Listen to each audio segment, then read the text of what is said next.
Assalamualaikum warahmatullahi wabarakatuh. Saya didampingi oleh Pak Menteri Keuangan, Pak Purbaya. Tadi hadir dalam rapat bersama Bapak Presiden dan rapat dengan Pak Presiden tadi membahas terkait dengan kebijakan yang akan diambil yang kita beri nama program paket ekonomi di tahun 2025 ini yang terdiri dari 8 program akselerasi di 2025, 4 program yang dilanjutkan di 2026, dan 5 program yang terkait dengan andalan pemerintah untuk penyerapan tenaga kerja.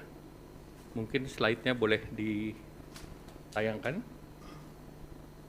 Nah, dari 8 program akselerasi pembangunan tersebut, yang pertama adalah magang lulusan daripada perguruan tinggi dengan kriteria maksimum fresh graduate 1 tahun.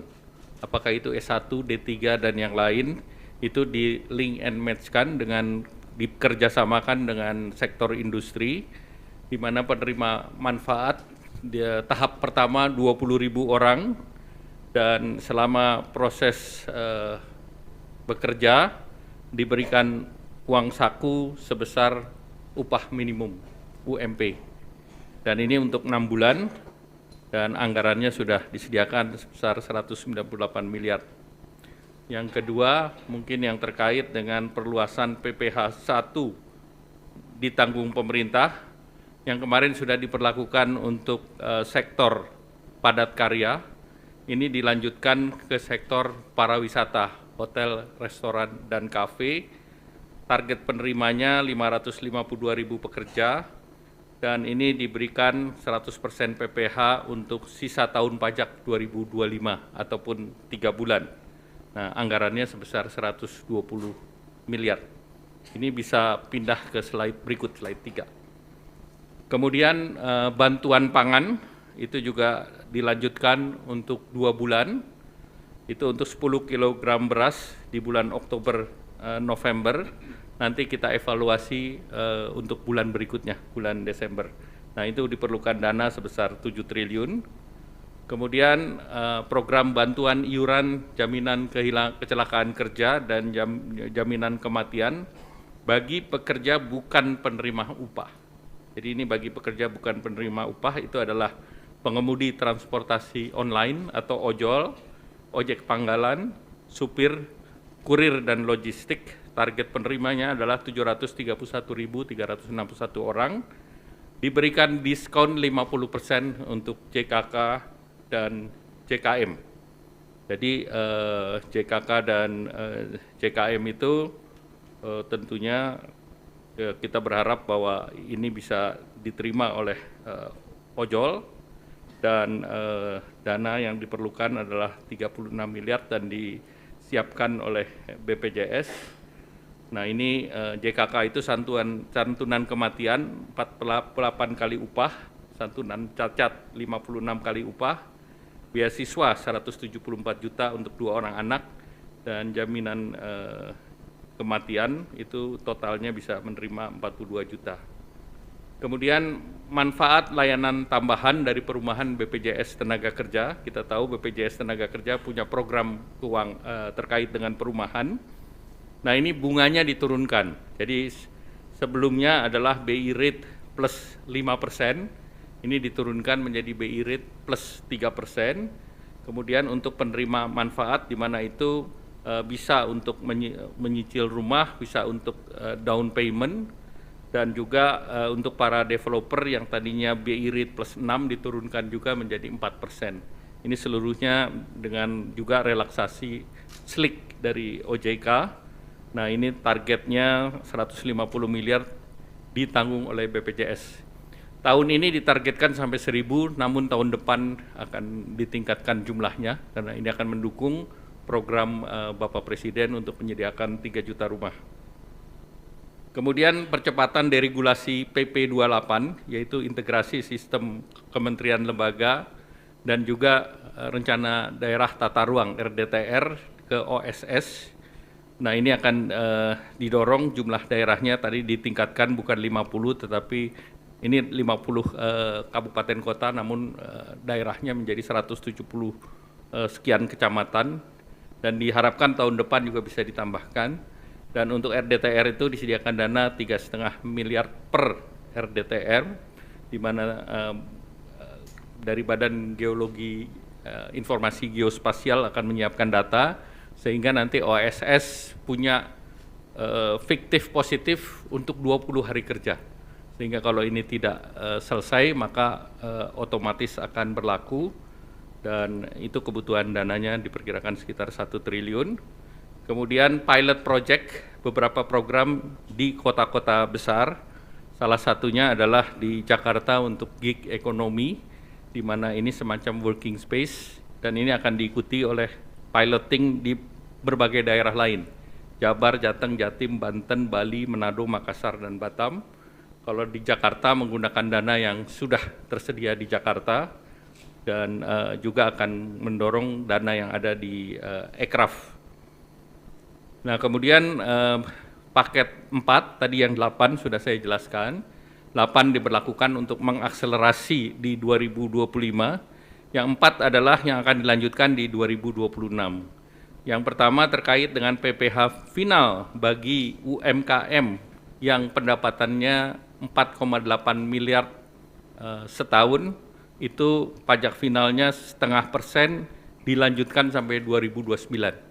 Jadi tidak kita perpanjang satu tahun, tetapi diberikan kepastian sampai dengan 2029. Kemudian tahun 2025 alokasinya sudah 2 triliun. Kemudian wajib pajak yang terdaftar sudah 542.000, ini dari Kementerian Keuangan. Kemudian kita memerlukan revisi PP. Kemudian perpanjangan PPh pasal 21 DTP untuk pekerjaan sektor pariwisata yang tadi baru diberlakukan akan dilanjutkan tahun depan. Jadi ada kepastian sampai tahun depan PPh sektor Horeca ini masih ditanggung pemerintah dengan estimasi anggarannya 480 miliar dengan gaji di bawah 10 juta. Kemudian untuk pekerja industri padat karya, yaitu alas kaki, tekstil, pakaian jadi, furniture, kulit, dan barang kulit, ini juga dilanjutkan, yang 10 juta itu ditanggung pemerintah. Ini targetnya adalah 1,7 juta pekerja, dan alokasi tahun ini sudah disediakan 800 miliar. Jadi ini pun akan dilanjutkan tahun depan. Kemudian diskon iuran jaminan kecelakaan kerja dan jaminan kematian bukan untuk pekerja upah, ini diperluas bukan hanya untuk ojol dan juga pangkalan dan yang lain, tetapi juga pekerja bukan penerima upah lainnya seperti segmen petani, pedagang, nelayan, buruh bangunan, pekerja rumah tangga, targetnya sebesar 9,9 juta dan perkiraan anggarannya 753 miliar. Nah, kemudian juga tadi dibahas langsung dengan Bapak Presiden, paket penyerapan tenaga kerja dari program unggulan Bapak Presiden. Yang pertama tentu Koperasi Desa Merah Putih, itu ada 80.000 karyawan baru, diperkirakan bisa menyerap 681.000 dan targetnya sampai 1 juta orang di bulan Desember. Kemudian Kampung Nelayan Merah Putih, tahun ini targetnya 100 desa, diharapkan bisa menyerap 8.645 tenaga kerja, jangka panjang 4.000 titik bisa menciptakan 200.000 lapangan kerja. Kemudian revitalisasi tambak di Pantura, aksesnya 20.000 hektar dan menyerap 168.000 tenaga kerja. Kemudian program modernisasi kapal, ini ada 1.000 kapal nelayan, ini diperkirakan bisa menciptakan 200.000 lapangan kerja baru, dan juga ada kapal 30 GT, 150 GT, dan unitnya untuk KN Koperasi Merah Putih 30 GT 1.000 unit, 150 GT 200 unit, 200 GT 200 unit, 300 GT 170 unit, 600 GT 10 unit, 2.000 GT 2 unit untuk pelaku usaha existing BUMN atau Jaladri. Kemudian program perkebunan rakyat itu penanaman kembali 870.000 hektar oleh KL, Kementerian Pertanian. diharapkan bisa membuka lapangan kerja lebih dari 1,6 juta dengan komoditas prioritas antara lain tebu, kakao, kelapa, kopi, mete, dan pala. Selanjutnya juga terkait paket penyerapan likuiditas, nanti Pak mungkin akan ditambah oleh Pak Menteri Keuangan. Lanjut, Menteri Keuangan juga mengusulkan ada tim akselerasi program prioritas yang nanti akan dipimpin oleh Menko Perekonomian dan Menko Pangan dengan Wakil Menteri Keuangan, Menteri Investasi, Kepala BKPM, dan Menteri PPN Bappenas, beranggotakan seluruh menteri yang terkait dengan program. Nah, tim ini diharapkan nanti akan dijelaskan tugas dan kerjanya oleh Pak Menteri Keuangan. Selanjutnya kami persilakan Pak Menteri. Terima kasih Pak Menko, saya hanya mungkin menambahkan sedikit saja untuk tim percepatan program pembangunan ekonomi tadi, itu pada dasarnya kita akan monitor seluruh program-program utama pemerintah atau Pak Prabowo. Jadi ke depan harusnya nggak macet lagi, kalau ada yang macet kita akan percepat supaya jalan dengan baik. Yang kedua, kita juga akan menerima pengaduan dari pelaku bisnis, siapapun yang punya bisnis yang masih merasakan ada gangguan di sistem perekonomian atau ketika mereka melakukan bisnis. Kita akan terima laporan mereka, kita akan sidangkan di tim ini setiap 1 minggu sekali. Jadi ini seperti Pokja 4 di zaman sebelumnya. Jadi saya harapkan dengan adanya tim ini, seluruh hambatan di sektor swasta bisa kita hilangkan dengan signifikan sehingga mesin pertumbuhan swasta juga bisa tumbuh dengan baik seiring dengan mesin pertumbuhan punya pemerintah. Mungkin demikian dari saya, Pak. Menteri Keuangan, ada pertanyaan? Cukup jelas? Silakan. Ya.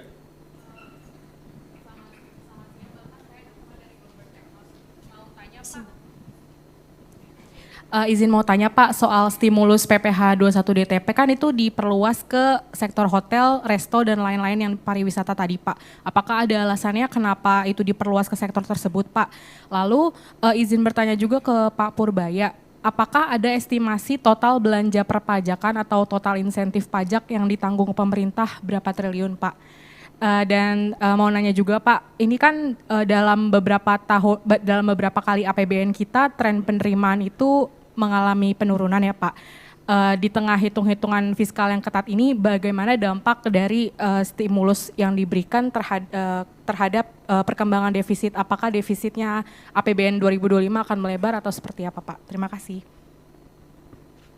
Yang silakan Mas, 2 dulu ya.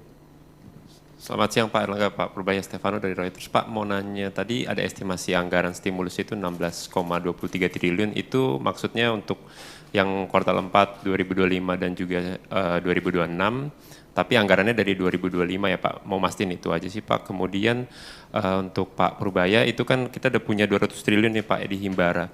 Nah, penempatan dana pemerintah di Himbara itu kan dapat depositonya bunganya sekitar 4%. Tapi nanti di koperasinya yang mendapat bunga itu bunga harapannya rendah. Jadi Pak mau tahu Pak, apakah ada selisih Pak biaya bunga Pak, biaya yang dikasih ke koperasi, dan kalau ada itu ditanggung sama siapa Pak? Apakah sama Himbara atau pemerintah gitu Pak? Memastikan tidak ada mismatch gitu Pak untuk biaya bunganya. Terima kasih. Baik, jadi yang terkait dengan tadi untuk perluasan ke sektor pariwisata, itu memang kita melihat bahwa sektor pariwisata terutama Horeca juga sedang mengalami tekanan.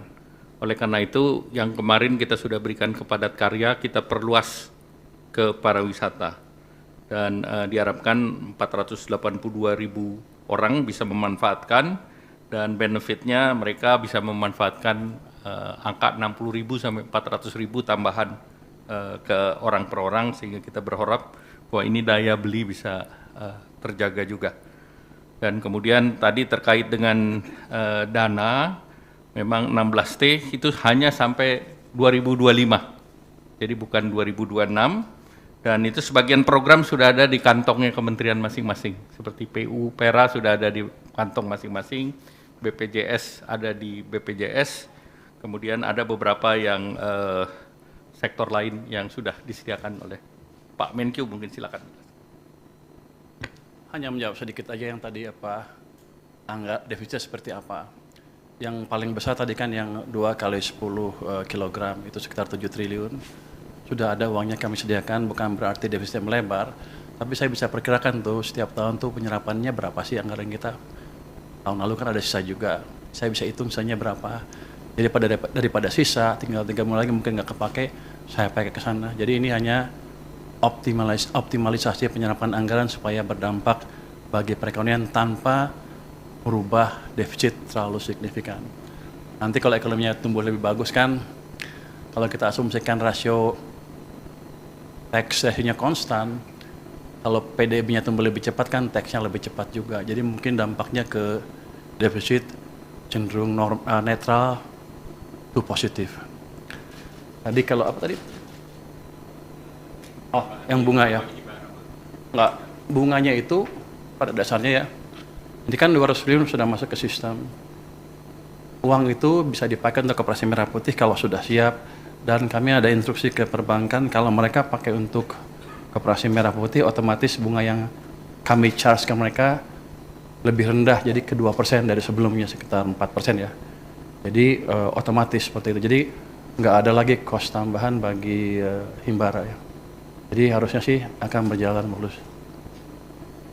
Cuma nanti kita gebrak-gebrak biar lebih cepat aja. Baik, masih ada? 2 lagi ya, silakan Mas. Untuk Pak Purbaya mungkin Pak, saya Herdi dari Detikom Pak. Mungkin pertanyaannya mengenai yang program gelontoran dana 200T ke perbankan Pak. Mungkin itu sejauh ini progresnya seperti apa Pak? Apakah semua sudah masuk ke 5 bank itu? Terus mungkin setelah ini gitu Pak, apakah itu kan cuma 6 bulan ya Pak ya penempatannya? Apakah nanti bisa diperpanjang atau mungkin diperluas selain 5 bank itu Pak? Iya, artinya 200T apakah bakal tambah juga gitu Pak? Mungkin pertanyaan saya itu aja Pak. Terima kasih banyak. Ada lagi? Cukup, silakan Pak Purbaya. Jadi 200T hari Jumat sudah masuk ke perbankan. Uangnya udah nongkrong di sana. Sekarang saya duga para dirut bank pusing. Mau nyalurin kemana? Tapi saya pikir dengan cara itu, paling enggak kalau mereka belum bisa nyalurin karena mereka punya uang lebih, dia nggak akan perang bunga lagi, bunga akan cenderung turun, itu akan berdampak ke ekonomi dengan itu sendiri ya. Bisa bunga pinjaman turun, bisa juga bunga deposit turun, yang jelas cost of money turun, jadi yang punya uang nggak ragu untuk belanjain, yang mau pinjam ke bank nggak ragu untuk pinjam. Untuk alokasinya sebetulnya niat saya adalah suka-suka banknya. Tapi kalau banknya agak bingung, nanti ada guidance di mana mereka bisa memanfaatkan uang itu untuk membantu program-program unggulan pemerintah. Jadi win-win solution ya. Jadi kalau mereka bisa pakai saluran ya salurin, kalau nggak bisa ya ke situ. Jadi mudah-mudahan, hampir pasti ekonomi akan berjalan lebih cepat. Setelah 6 bulan, saya udah hitung, ini pertanyaan banyak orang, apakah setelah 6 bulan akan ditarik oleh pemerintah. Saya bisa hitung bahwa biasanya uang pemerintah yang disimpan di bank sentral itu lebih di atas itu. Jadi kalau 200 triliun aja tidak akan mengganggu kondisi saya. Dalam pengertian saya tidak harus terpaksa menarik dari perbankan kalau kepepet, dalam keadaan kepepet.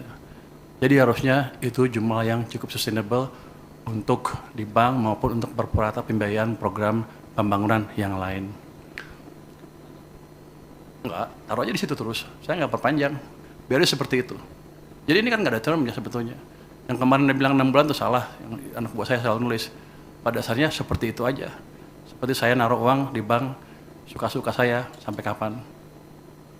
Muter di situ supaya muter di perekonomian. Biar banknya mikir. Tambah nanti kita lihat kondisinya. Sekarang aja udah pusing lu minta tambah. Lu ngomong ke dirut bank deh. Dia udah pusing, aduh dikasih duit banyak nih, aduh. Tahu nggak Anda? Pada waktu saya mau nyalurin 200 triliun, banknya bilang apa? Saya hanya sanggup menyerap 7 triliun. Saya bilang enak aja. Kasih ke sana semua, biar mereka mikir. Jadi bukan saya lagi yang mikir, mereka yang mikir.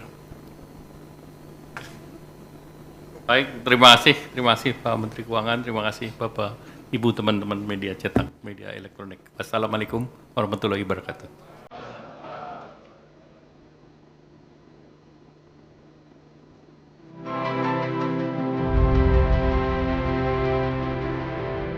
Karunia yang diberikan oleh Yang Maha Kuasa kepada kita sungguh sangat besar dan sungguh sangat beragam. Namun, tengah segala karunia tersebut, kita pun harus berani untuk menjadi bangsa yang berani, bangsa yang tidak takut tantangan, bangsa yang tidak takut rintangan, bangsa yang tidak takut ancaman.